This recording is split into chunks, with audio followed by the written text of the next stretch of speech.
வண்டி வச்சிருக்கீங்களா? அப்பனா இந்த வீடியோ உங்களுக்கு தான். இனிமே ஹெல்மெட் போடலனா ஃபைன் வரும் மட்டும் நினைக்காதீங்க. உங்க டிரைவிங் லைசென்ஸே கூட கேன்சல் ஆகலாம். 2026ல மோட்டார் வாகன சட்டத்துல வந்திருக்கக்கூடிய இந்த புது ரூல்ஸ் பத்தி உங்களுக்கு தெரியுமா? தெரியலனா இப்பவே இந்த வீடியோவ பார்த்துக்கோங்க. உஷாராவும் இருங்க. முன்னாடி எல்லாம் ஃபைன் வந்தா, அட பார்த்துக்கலாம் அப்படின்னு விட்டுருவோம். ஆனா இனிமேல்ட்டு அப்படி பண்ண முடியாது.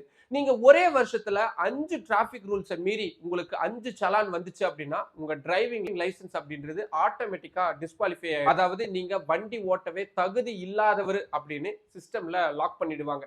அதுக்கும் மேல நீங்க வண்டி ஓட்டுனா ஜெயில் தண்டனை தான். வேற ஆப்ஷன் கிடையாது. அது மட்டும் இல்லாம டோல்கேட்ல ஃபாஸ்டேக்ல பணத்தை சரியா கட்டாம போனாலோ, இல்லாட்டி பிளாக் லிஸ்ட்ல இருந்தாலோ உங்களுடைய வண்டியை நீங்க விற்கவோ இல்லாட்டி வேற ஸ்டேட்டுக்கு மாத்தவோ முடியவே முடியாது.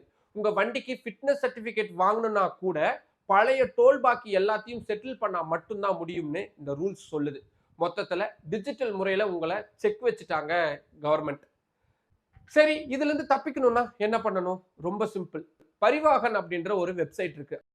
அந்த வெப்சைட்ல போய் உங்க வண்டியோட நம்பரை போட்டீங்கன்னா நிறைய லிஸ்ட் வரும்.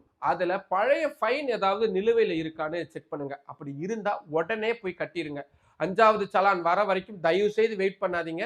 அப்புறம் உங்க ஃபாஸ்டேக்ல வேலெட்ல எப்பவும் காசு இருக்கிற மாதிரி பார்த்துக்கோங்க. சட்டம் இப்போ ரொம்ப ரொம்ப கெடுபிடி ஆயிருச்சு. ஆனா இது எல்லாமே நம்மளுடைய பாதுகாப்புக்காக தான்.